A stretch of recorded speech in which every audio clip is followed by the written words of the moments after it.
മിശിഹായിൽ ഏറ്റവും സ്നേഹമുള്ള മാതാപിതാക്കളെ, സഹോദരി സഹോദരങ്ങളെ, നമ്മളിന്ന് വായിച്ചു കേട്ട 3 വായനകളും നമ്മുടെ ക്രിസ്തീയ ജീവിതത്തിൻ്റെ ഏറ്റവും കാതലായ സന്ദേശമാണ് നമ്മുടെ മുമ്പിൽ വയ്ക്കുക. ഇത് മറന്നിട്ടോ ഇതേക്കുറിച്ച് ആലോചിക്കാതിരിക്കുകയോ ഇതിനെ തമസ്കരിക്കുകയോ തിരസ്കരിക്കുകയോ ചെയ്തത് കൊണ്ട് നമുക്ക് ഈ ഒരു സത്യത്തെ നിഷേധിക്കാൻ പറ്റില്ല. എന്താണെന്ന് ചോദിച്ചാൽ, നമ്മുടെ ആത്മരക്ഷയെ പ്രതി, നമ്മുടെ നിത്യരക്ഷയെ പ്രതി, സുവിശേഷത്തെ പ്രതി നമ്മുടെ ജീവിതം നാം നിരന്തരം ക്രമപ്പെടുത്തേണ്ടവരാണ് എന്നുള്ള സത്യം. ആദ്യ വായന നോക്കി കാണാം. വായിച്ചത് നമുക്ക് ശ്രദ്ധിച്ചെങ്കിൽ മനസ്സിലായി കാണും. യോന നിനിവേയിൽ കർത്താവിൻ്റെ വചനം പ്രസംഗിക്കുകയാണ്. അവിടെ കർത്താവ് അയക്കുമെന്ന് പറഞ്ഞ ശിക്ഷ, അതിൽ നിന്ന് കർത്താവ് മനസ്സ് മാറ്റി. കർത്താവ് മനസ്സ് മാറ്റുന്ന ചില അനുഭവങ്ങളിൽ ഒന്നാണ് നമ്മൾ നമ്മുടെ ദുഷ്ടതയിൽ നിന്നും പിന്തിരിഞ്ഞ് കർത്താവിൻ്റെ സ്വരത്തിനനുസരിച്ച് നമ്മുടെ ജീവിതത്തെ ക്രമപ്പെടുത്താൻ നമ്മൾ തയ്യാറാണെങ്കിൽ കർത്താവ് നമ്മുടെ മേൽ അയക്കുമെന്ന് പറഞ്ഞ ശിക്ഷ പിൻവലിക്കുമെന്നുള്ളതാണ് ആദ്യ വായന നമ്മൾ കാണുക. വിശുദ്ധ ഗ്രന്ഥത്തിൽ പലയിടങ്ങളിൽ നമ്മൾ കാണുന്നുണ്ട്, ജീവിതത്തെ ക്രമപ്പെടുത്താനും തമ്പുരാന്റെ മുമ്പിൽ പാപത്തെ ഓർത്ത് നിലവിളിക്കാനും തമ്പുരാന്റെ കാരുണ്യത്തിന് വേണ്ടി ജീവിതത്തെ ചേർത്ത് വയ്ക്കാനൊക്കെ തയ്യാറായവരുടെ ജീവിതത്തിൻ്റെ മേൽ ദൈവത്തിൻ്റെ തീരുമാനം വരെ മാറിയിട്ടുണ്ട്. ഹെസ്കിയാ രാജാവ് മരിക്കാൻ കിടക്കുക. പ്രവാചകൻ വന്നിട്ട് പറഞ്ഞ്, നീ നിന്റെ ജീവിതത്തെ ക്രമപ്പെടുത്തിക്കൊള്ളുക, കാരണം നീ മരിക്കാൻ പോവാ. അവൻ തമ്പുരാന്റെ മുമ്പിൽ നിലവിളിക്കുകയും കരയുകയും പ്രാർത്ഥിക്കുകയും തൻ്റെ ജീവിതത്തെ കർത്താവിൻ്റെ സ്വരത്തിനനുസരിച്ച് ക്രമപ്പെടുത്തുകയും ചെയ്തപ്പോൾ വചനം പറയാണ്, 15 വർഷത്തേക്ക് അവൻ്റെ ആയുസ് നീട്ടിക്കൊടുത്തു. അപ്പോൾ നമ്മൾ നമ്മുടെ ദുഷ്ടതയിൽ നിന്നും ദൈവസ്നേഹരാഹിത്യങ്ങളുടെ അനുഭവങ്ങളിൽ നിന്നൊക്കെ മാറി കർത്താവിൻ്റെ സ്നേഹത്തിലും അവൻ്റെ കാരുണ്യത്തിലും വിശ്വസിക്കുകയും ജീവിതം കർത്താവിൽ അർപ്പിക്കുകയും അങ്ങനെ തമ്പുരാന്റെ ഹിതപ്രകാരം ജീവിതത്തെ ക്രമപ്പെടുത്തുകയും ചെയ്യുമ്പോൾ നമ്മുടെ ജീവിതത്തിൽ വരാൻ സാധ്യതയുള്ള അനർത്ഥങ്ങളിൽ നിന്നും അസ്വസ്ഥതകളിൽ നിന്നും രോഗങ്ങളിൽ നിന്നും തകർച്ചകളിൽ നിന്നൊക്കെ ദൈവം മനസ്സ് മാറ്റി നമ്മളെ വീണ്ടെടുക്കുമെന്നുള്ള വലിയൊരു സന്ദേശമുണ്ട്. ഇത് പലർക്കും പല സമയത്തും മനസ്സിലാകാറില്ല. അതുകൊണ്ട് എന്ത് ചെയ്യും?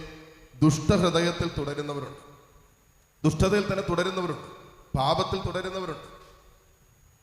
അവിടെ ദൈവത്തിന്റെ കരുണ അനുഭവിക്കില്ല. ദൈവത്തിന്റെ കാരുണ്യം അനുഭവിക്കുന്നത് ഒരു ജീവിതത്തിന്റെ മേലും കുടുംബത്തിന്റെ മേലൊക്കെ സ്വർഗത്തിന്റെ കരുണ വർഷിക്കപ്പെടുന്നത് വചനം പറയുന്നത് പോലെ ഒരുവൻ തൻ്റെ പാപത്തെ വെറുതുപേക്ഷിക്കുകയും പാപത്തെ ഏറ്റുപറയുകയും പാപം അനാവരണം ചെയ്യുന്നിടത്താണ് സ്വർഗത്തിന്റെ കരുണ വർഷിക്കപ്പെടുന്നതെന്നാണ് വചനം പറയുന്നത്. 1 യോഹന്നാൻ 1:7-9 വചനമൊക്കെ കൂട്ടി വായിക്കുമ്പോൾ അവിടെ എഴുതി വെച്ചിട്ട്, നീ പാപങ്ങൾ ഏറ്റുപറയാൻ തയ്യാറാണെങ്കിൽ കർത്താവ് നീതിമാനും വിശ്വസ്തനുമാകിയാൽ സകല പാപങ്ങളിൽ നിന്നെ ശുദ്ധീകരിക്കും. സുഭാഷിതങ്ങളുടെ പുസ്തകങ്ങളിൽ എഴുതി വെച്ചിരിക്കുന്നത്, നീ പാപങ്ങൾ ഏറ്റുപറയാൻ തയ്യാറാണെങ്കിൽ കർത്താവ് നിന്നോട് കരുണ കാണിക്കുമെന്നാണ്. അപ്പോൾ ദൈവത്തിൻ്റെ കരുണ അനുഭവിക്കണമോ? അതിന് നമ്മൾ നൊവേനകൾ കഴിച്ചത് കൊണ്ടോ അല്ലെങ്കിൽ നമ്മൾ വിചാരിക്കുന്ന രീതിയിലുള്ള ആത്മീയ ശുശ്രൂഷകൾ ചെയ്ത് അതിലൂടെ ഫലം അനുഭവിക്കാൻ പറ്റുമെന്ന് ചിന്തിക്കുന്നുണ്ട് അർത്ഥമില്ല. മറിച്ച് ദൈവം എന്താണ് പറഞ്ഞു വെച്ചിരിക്കുന്നത്, സ്വർഗത്തിന്റെ കരുണ അനുഭവിക്കുവാൻ ദൈവം എന്താണ് പറഞ്ഞു വെച്ചിരിക്കുന്നത്, അതിനൊറ്റ മാനദണ്ഡമേ ഉള്ളൂ, പാപത്തെ ഉപേക്ഷിക്കുക, ദൈവസ്നേഹത്തെ പ്രതി നമ്മുടെ ജീവിതത്തെ ക്രമപ്പെടുത്തുക. അവിടെ മാത്രമാണ് ദൈവത്തിന്റെ കരുണ വർഷിക്കുന്നത്. അല്ലാതെ നമ്മൾ ഒരു കുരിശടി പണിത് കൊടുത്തത് കൊണ്ടോ അല്ലെങ്കിൽ ദേവാലയം സംബന്ധിച്ച് നമ്മൾ നേർച്ച കാഴ്ചകൾ സമർപ്പിച്ചത് കൊണ്ടും കർത്താവിന്റെ കരുണ അനുഭവിക്കാൻ പോകുന്നില്ല.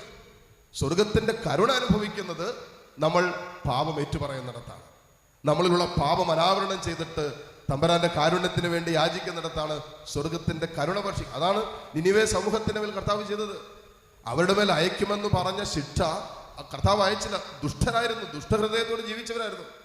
പക്ഷെ എങ്കിൽ അവർ മനസ്സ് മാറ്റി, വചനം അവർ മനസ്സ് മാറ്റി കർത്താവിൻ്റെ വചനം യോനാ പ്രവാചകനിലൂടെ പ്രഘോഷിക്കപ്പെട്ട ദൈവവചനത്തോട് ചേർന്ന് അവർ ജീവിതത്തെ ക്രമപ്പെടുത്തിയപ്പോൾ, ഹെസക്കിയാ ജീവിതത്തെ ക്രമപ്പെടുത്തിയതുപോലെ ക്രമപ്പെടുത്തിയപ്പോൾ കർത്താവ് അവരുടെ മേൽ അയക്കുമെന്ന് പറഞ്ഞ ശിക്ഷ മാറ്റിയിട്ട് അവരെ കർത്താവ് രക്ഷിക്കുകയാണ്.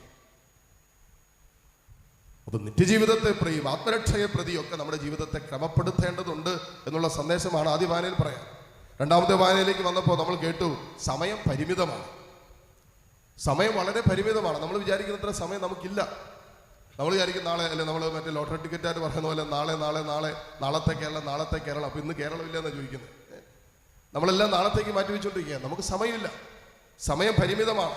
ബാക്കി കാര്യങ്ങളെല്ലാം ക്രമീകരിച്ചിട്ട്, അതുകൊണ്ടാണല്ലോ കൃത്യമായിട്ട് എഴുതി വെച്ചിട്ടുണ്ട്, എന്തെല്ലാം ലൗകിക കാര്യങ്ങൾ ക്രമപ്പെടുത്തുന്നതിൽ മാത്രം വ്യഗ്രചിത്തരാകാതെ നിന്റെ ആത്മരക്ഷ ക്രമപ്പെടുത്തുന്നതിൽ കൂടി നീ ശ്രദ്ധിക്കണമെന്നാണ് രണ്ടാമത്തെ വായനയിൽ പറയുക. കാരണം സമയം പരിമിതമാണ്. നമുക്കറിയില്ല എപ്പോഴെന്ത് സംഭവിക്കുമെന്ന്. ഇപ്പൊ തന്നെ രാവിലെ ഒരു മണിക്കൂർ മുമ്പ് കാനഡയിൽ നിന്നും എൻ്റെ ജ്യേഷ്ഠ വിളിച്ചിട്ട് പറഞ്ഞത് എൻ്റെ പപ്പ സൈലന്റ് അറ്റാക്കായിട്ട് മരിച്ചെന്നാണ്. സൈലന്റ് അറ്റാക്ക്, ഇരുന്നപടി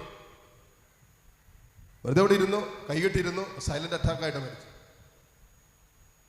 നമ്മൾ വിചാരിക്കുന്നത് പോലെ നമുക്കൊന്നും സമയം കിട്ടണമെന്നില്ല. ജീവിതത്തെ ക്രമപ്പെടുത്താൻ, ആത്മരക്ഷയ്ക്ക് വേണ്ടി നമ്മുടെ ജീവിതത്തെ ക്രമപ്പെടുത്താൻ നമുക്ക് സമയം കിട്ടണമെന്ന് ഒരു നിർബന്ധമില്ല. അതുകൊണ്ടാണ് വചനം പറഞ്ഞത്, നിങ്ങളെ സമയം പൂർണ്ണമായിട്ടും പ്രയോജനപ്പെടുത്തുവിൻ. കർത്താവിന്റെ കാരുണ്യത്തിന് വേണ്ടി ജീവിതത്തെ ക്രമപ്പെടുത്തി ജീവിക്കാനാണ്. അപ്പോ അങ്ങനെ ക്രമപ്പെടുത്തുമ്പോൾ നമുക്കിഷ്ടമുള്ള പലതിനോട് നമ്മൾ വിട പറയേണ്ടി വരും.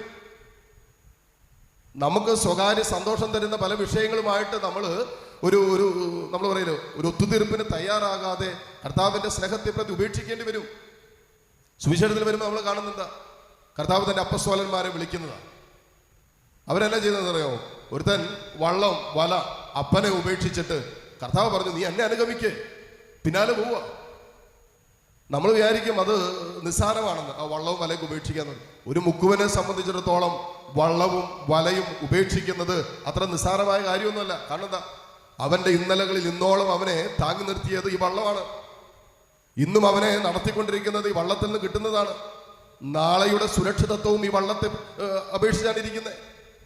അപ്പോ അവന്റെ വള്ളവും വലയും ഒക്കെ ഉപേക്ഷിക്കാന്ന് പറഞ്ഞാൽ അവന്റെ ഇന്നലെയും അവന്റെ ഇന്നും അവന്റെ നാളെയും മുഴുവനും ദൈവകരങ്ങളിൽ സമർപ്പിച്ചിട്ട് ദൈവത്തിന്റെ സ്വരം കേട്ട് ജീവിതത്തെ ക്രമപ്പെടുത്തി ദൈവത്തിന്റെ പിന്നാലെ പോകാൻ തീരുമാനമെടുക്കുന്നത് അത്ര കണ്ട് എളുപ്പമാണെന്ന് വിചാരിക്കരുത്. അപ്പൊ ഈ ക്രമപ്പെടുത്തുമ്പോൾ സ്വാഭാവികമായി നമുക്ക് അല്പം ഭാരമുണ്ടാവും, വേദന ഉണ്ടാവും. നമ്മൾ സമയം കണ്ടെത്തണം. നമ്മളെല്ലാവരും പറയാം നമുക്ക് സമയമില്ലെന്നല്ലേ പറഞ്ഞുകൊണ്ടിരിക്കുന്നത്. സ്നേഹിക്കാൻ സമയമില്ല, കുമ്പസാരിക്കാൻ സമയമില്ല, പ്രാർത്ഥിക്കാൻ സമയമില്ല, കൗദാശിക ജീവിതത്തിന് സമയമില്ല, ആത്മീയ കാര്യങ്ങൾക്ക് നമുക്ക് സമയമില്ല. ബാക്കി എല്ലാത്തിനും നമുക്ക് സമയമുണ്ട് താനും. അതാണ്, സിനിമ കാണാൻ സമയമുണ്ട്, ഷോപ്പിങ്ങിന് പോകാൻ സമയമുണ്ട്, അല്ലേ, ജോലി എക്സ്ട്രാ അവേഴ്സ് ജോലി എടുക്കാൻ, അല്ലേ, ഓവർ ടൈം ജോലിക്ക് സമയമുണ്ട്, നമ്മുടേതായ എന്റർടൈൻമെന്റിന് സമയമുണ്ട്, പാപം ചെയ്യാൻ സമയമുണ്ട്, സീരിയൽ കാണാൻ സമയം, എല്ലാത്തിനും നമുക്ക് സമയമുണ്ട്.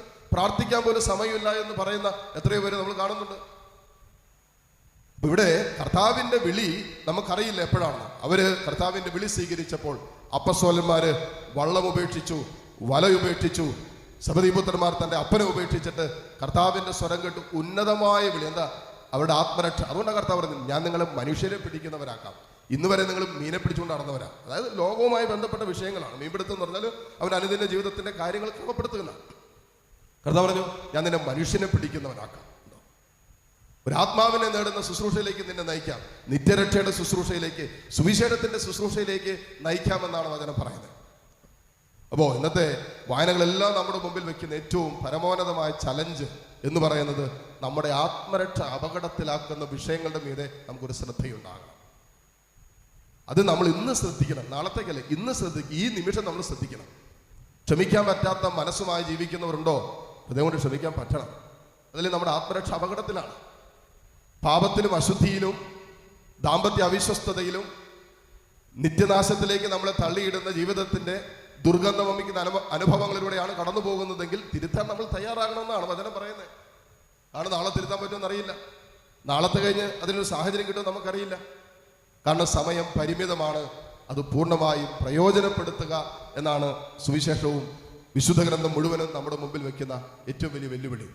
ഈ സുവിശേഷത്തിന്റെ സന്ദേശം ഹൃദയത്തിൽ സ്വീകരിച്ചുകൊണ്ട് നമ്മുടെ എല്ലാ തീരുമാനങ്ങളും നമ്മുടെ ആത്മരക്ഷയെ മുൻനിർത്തിയാകാൻ ആഗ്രഹിച്ചു പ്രാർത്ഥിക്കാം. നിത്യരക്ഷയാകട്ടെ, നിത്യജീവനാകട്ടെ, സ്വർഗമാകട്ടെ നമ്മുടെ ജീവിതത്തിൻ്റെ ഓരോ തീരുമാനങ്ങളുടെയും റഫറൻസ് പോയിന്റ് ആയിട്ട് മാറേണ്ടത്. ഞാൻ ക്ഷമിക്കുന്നതിന് കാരണം എൻ്റെ നിത്യത നഷ്ടപ്പെടാതിരിക്കാനാണ്. ഞാൻ വിശുദ്ധ ജീവിതം നയിക്കുന്നതിന് കാരണം എൻ്റെ നിത്യത നഷ്ടപ്പെടാതിരിക്കാനാണ്. ഞാൻ പാപരഹിത ജീവിതം നയിക്കുന്നതിന് കാരണം എൻ്റെ ആത്മരക്ഷയെക്കുറിച്ച് ഞാൻ ചിന്തിക്കുന്നത് കൊണ്ടാണ്. അങ്ങനെ നിത്യതയ്ക്ക് വേണ്ടി, ആത്മരക്ഷയ്ക്ക് വേണ്ടി, സ്വർഗത്തിന് വേണ്ടി അധ്വാനിക്കുന്നവരായി ഈ ഭൂമിയിൽ വെച്ച് തന്നെ സ്വർഗീയ അനുഭവത്തിൽ ജീവിക്കുവാൻ പരിശുദ്ധാത്മാവ് നമ്മെ സഹായിക്കട്ടെ.